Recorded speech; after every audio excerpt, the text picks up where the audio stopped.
Hello guys. So today's video is going to be a little bit different than what I usually talk about, and I'm a little nervous, but yeah. So today I just wanted to talk about some stuff that's a little bit more personal, and my goal is just to kind of at least reach one person and kind of help them out of whatever they're going through, if they're going through something that is relatable. So for many years I was really embarrassed of a lot of things that happened to me in my life, but I came to the realization that it's a part of me, it's a part of who I am, and I've come to embrace those things. So I don't see them as a bad thing anymore. Because of those things, I am who I am now. So for a long time I was really angry, I was really hurt, I was really grudgeful. I held a lot of grudges, and it kind of all started with me getting molested when I was younger. So I did get molested when I was younger. I know some people get raped and have like a full penetration, but mine was never a full penetration, thank God. And I know now that I'm older, I'm probably 9 out of 10 of the people that I have met have gone through the same thing or have gone through something similar. And I know for myself, you can't help but feel guilty, like it's your fault somehow, some way. And it's usually a family member, a close friend, or a stranger. It's just crazy. It can be anybody. And that's something that stays with you forever. And I decided to forgive but never forget. And sometimes I do have flashbacks of those moments, and I feel disgusting and I feel gross. And when that did happen to me, the person that was supposed to be there and support me didn't believe me, and that shit hurt. It did hurt. And then it makes you question yourself, and I was so bitter for so long because of that. And I noticed that by being grudgeful and by being bitter, the only person that you're affecting is yourself. The other people are like, whatever, they don't care, they're fine, they're living their life. And you're being so angry and you're just hurting yourself health-wise, mentally, So I decided to let go of all those grudges and to stop being angry and to stop being bitter and to stop feeling sorry for myself, because I was just always so, oh, poor me, or, I went through this or I went through that. And, a lot of people know the full story, but because I want to respect other people that it might hurt, I don't want to go into detail about it. But I mean, it was just crazy. Like, it's crazy how many people that I have met, because at the time when it was happening and, when I was going through it, you feel like you're the only one. You feel like you're the only one. You feel like there's something wrong with you. And I just want you to know that you are not alone, that you're not the only one, that you don't have to look through to the easy way out. And to me, the easy way out is either suicide or drugs or alcohol. And I decided to take a different approach and be like, you know what? No, fuck that. I'm going to make something out of myself. I'm going to be a good person. And there was a post that I read that stuck with me, and that said, be the person that you needed when you were younger, or be the adult that you needed when you were younger. And I was like, shit, that stuck with me. And I was like, I want to be that person. So I hope by this I help one person, one girl that feels like she's alone, or a guy, and just let them know that they're not alone, and there's nothing wrong with you, and it's not your fault, and don't blame yourself, and you could overcome this, and you could make something out of yourself. And yeah, it is embarrassing, and yeah, you feel weird, but it's not something to be embarrassed about. Embrace it. Like, that's making you stronger, and that's making you the person that you are today. Because of that, I was going through a lot at that time. This person did end up going to jail. I was talking to detectives. They would make me call this person and ask them, like, why'd you do this to me, blah, blah, blah, Then one of the times that I was calling, they were like, okay, there, you can hang up. We got him. Like, I don't know what it is that he said, that they got him that way, and he pleaded guilty, and, he did his time. And it was crazy because that day that I was there calling and they told me that, there was like a huge earthquake. And, the detectives did come to my house, and they were like, we just wanted to tell you in person, he's gonna do time. And I was already 15, and this happened to me when I was like 5, so, I was happy, it did help. I was also going through an abusive relationship at the time where I was getting cheated on and I was being abused mentally and physically.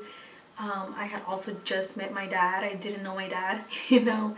And the only reason I think I met him, because I don't think he would have lived for me, is because my mom put child support on him. And then he decided that he wanted to do a paternity test. Obviously, I was his kid. Like, bitch, you guys were 15 years old. My mom wasn't being a hoe, you know.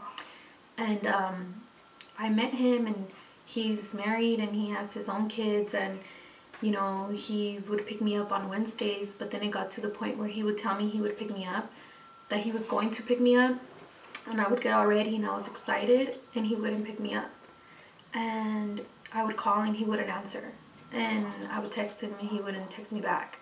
And when he would pick me up, he wouldn't even spend time with me. He would leave me with his wife, and then he would go walk around with his kids.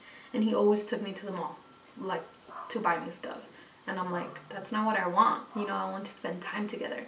So even that made me feel like something was wrong with me. Like, why doesn't he want me? Like, why doesn't he want to spend time with me? Like, what's wrong with me? He obviously loves his other kids. And one time I asked him, and that stuck with me forever too. I was like, how many kids do you have? With me, it's 4. And he said 3. And I was like, all right, you know? So it was that going on too. And I mean, I haven't always had the best relationship with my mom. It's like a love-hate thing. You know, I love her. I do forgive her for stuff, you know, and I think she still feels like I hate her, but I don't hate you, Mom, if you're watching this. You know, we went through a lot of things. She had her boyfriends that would talk shit to me and tell me things too. Like, one of her boyfriends told me one time, oh, the reason I don't buy your mom a car is because you're gonna get in it. Like, shit like that. And we don't come from money. I don't come from money. Like, I never had money. We sold freaking elotes right there off of Fontana, and I think it's San Bernardino. There's like there was a 6 Point video store there in a liquor store. And we would sell tamales, elotes, like raspados. We would sell toys and blankets at the Swami. Like, I've been working forever, for as long as I can remember. And, you know, he was just a fucking dick. Like, I just had like so much going on at that time. And I think because of all that stress, I started getting seizures. And I was so angry. I was just so mad at the world. I was like, why me? Why is this happening to me? And I would see my friends, and they had nice houses, and they had nice cars, and their parents were married, and I didn't know that life. And I just was so angry for so long. And one time I got in this huge argument with my mom, and she told me something along the lines like that I ruined her life or something like that. So my first instinct, I was like, you know what? Fuck this. I contemplated suicide so many times. I tried to overdose so many times with my pills. It never worked. My medication for my seizures. And that day I went to the kitchen and I started slitting my wrist. I was like, all right, whatever, like, fuck this, you know? And I don't know about people that think about doing suicide, but when I thought about it, I was like, everybody's gonna be happier, everybody's gonna be better off, I'm just gonna commit suicide, like, or I would think, no, fuck this way they know that I was serious, this way they like open up their eyes and they realize that, you know, what they were doing was wrong. And that's all stupid. Like, committing suicide is not going to make anything better. It's not going to fix any of your problems. You're just going to freaking kill yourself, you know? And that day that I did that I slit my wrist, I was like hyperventilating, you know. My mom slapped me so I can like snap out of it, and she was like, relax, calm down, I'm going to call the cops if you don't relax. And I couldn't even breathe. I was just like, and I was bleeding from my nose because she slapped me, and I was bleeding from my wrist because I cut myself, you know, because I was like, fuck this, I just want to die. I just want to end my life, you know. And I ended up getting sent to, I don't know, I call it an anger management place, but everybody there was suicidal. You know, everybody there was suicidal, and it's crazy how many people are going through so much shit, and everyone had their own story. And then I think that's what made me realize, like, you know what? I want to live. I want to change my life for the positive. Like, you don't have to follow this routine or this chain that your family has of bad relationships. Like, you can be that change. And anyone that's thinking about killing themselves, and if you think that's the better way out, if you think everybody's going to be better off, fuck how everybody else is going to be. If you think that you're going to teach a lesson, there's no lesson being taught. You're just dead. So I've been there. I've done it. I've dealt with it. So I just wanted to make this video to let people know there's nothing wrong with you. It's okay for you to feel like you want to end your life. It's okay that you got molested. You know, it's okay if your dad doesn't want you. Like, it's okay if you don't have the best relationship with your mom.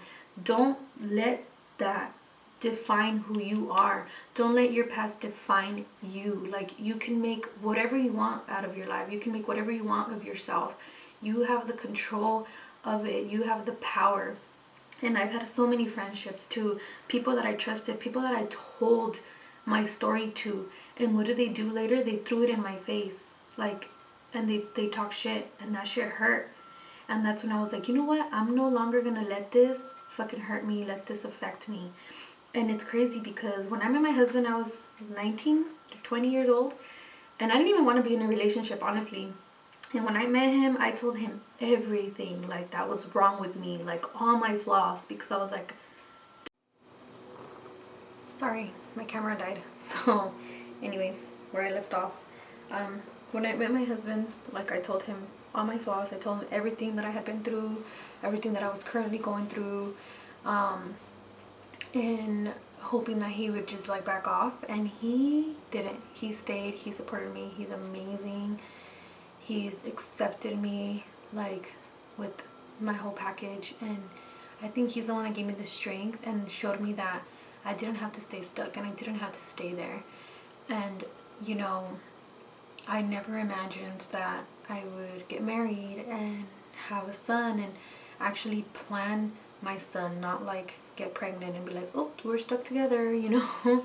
Like, no, we actually planned it. And I never thought in a million years that I would have got a BMW or got a Silverado truck or even a Honda or like, you know, my Jeep. Like, I never thought that at 25 years old, I would be getting a house with my husband and signing all the papers. Like, it was just so surreal. Like, I didn't think that was the life that I deserved. I didn't think that's the path that I was going to be going through or going to, you know. Never in a million years did I think that I was going to go to China or go to London, like, you know. Like, it's just so crazy and it's amazing and it's a great feeling. So I mean, I just hope like this video touches one person or helps one person realize that they don't have to get stuck in this downward spiral. They don't have to go to drugs or go to alcohol. They don't have to, you know, blame themselves. It's not your fault. Like, you know, you're a stronger person because of it. Don't think that there's anything wrong with you. Don't be embarrassed, because I was embarrassed for so long. I was angry for so long. I was bitter for so long. I was such a grudgeful person. And now I'm just like, forgive but never forget, you know. And again, I think it's because I started getting my seizures due to stress related, and I think I was just affecting myself health wise, because you have no idea how much we can fuck ourselves up mentally because of stress. And you know, just because you try to commit suicide, like, it doesn't matter. There's so many people that I've met that have tried to too. So many people that I've met that you know, are also getting molested, and I just want you to know that you're not alone. But don't stay stuck there. Like, be that positive change. Be that adult that you needed in your life when you were younger. Be that person that you needed when you were younger that you didn't have. Be that role model. And don't be embarrassed. Like, don't be embarrassed, you know? And fuck all the people that want to talk shit, and fuck all the people that want to throw shit in your face, and fuck all the fake friends. Like, fuck them. Fuck those people. You don't fucking need those people in your life. Like, those are not friends. And that, even if it's fucking family, fuck them too. That's not family.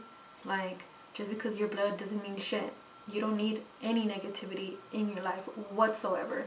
You can be whatever the fuck you want to be, as long as you work hard and you believe in yourself. That's all that fucking matters. You don't need anybody else. You don't need anyone else's approval. Like, fuck that, you know? And I did ask my husband before making this video. I'm like, oh, I was thinking of making a video about this, and this. And I was like, I just want to know, like, if you're embarrassed, like, if his coworkers see it or his friends and stuff. And he's like, no, I don't think it's embarrassing. I think it's awesome. And I'm like, cool, you know. And I asked my sister, and I asked my sister's boyfriend, and I was like, you know, do you guys think I should? Because I was really scared to do it, and I was really nervous to do it, because some people know, you know, what I've been through, and they know, like, details. Again, I don't want to touch details because it's going to hurt some people. And a lot of people don't. And I was scared of what people were going to think about me, and I was scared what people were going to say. And that's why it took so long also to actually upload on my YouTube channel, because I had my YouTube channel for 2 years, and I was like, I wanted to have a nice backdrop, and I wanted to have a nice lighting, and I ain't gonna lie, I did buy a backdrop, I did buy the lighting, and it's in my house. And now that we live in an apartment, I was like, you know what, fuck that. I'm sitting on my fucking rocking chair in my son's future room, because he's still sleeping with me. I have my fucking camera sitting right here on the window, and I have a fucking window as my natural lighting. Like, fuck that. People are gonna talk shit, always, always, no matter what. No matter what you do, people are so, there's gonna be the people that are just so, like, determined to dislike you and determined to find something wrong with you. And fuck them. Fuck those people. Don't compare yourself to anyone else, because I used to do that too. I used to envy my friends, and I used to envy people that I saw that were happy, that I was like, they fucking never suffered. They don't know what it's like, and they get everything handed to them in a silver platter. Like, they've never worked hard for them, for anything. And it's not fair. They didn't ask to have a perfect life. They didn't ask to be born into money. They didn't ask for that lifestyle. Like, so it's not fair for us, or for people like me to be mad at them for that. Like, they didn't ask for them. You know, it's nobody's fault. Like, no one's fault. So again, you're not alone. You can break the cycle, break the chain, start new, do you, fuck everybody, be true to yourself, be honest, always be real. Don't be embarrassed. Embrace all your fucking flaws, and you're gonna live a much happier life. A much, much happier life. And if you have any questions, if you want to talk, if you need someone to give you advice on what to do, whether it's because of you being molested or because you're suicidal, like, feel free to message me. Feel free to message me. Feel free to freaking send me a DM on Instagram. Feel free to email me. Like, I know it's hard, but it's not forever, you know? But yeah, that's pretty much it. And, yeah, don't forget to like and subscribe. And I'll talk to you guys later. Bye.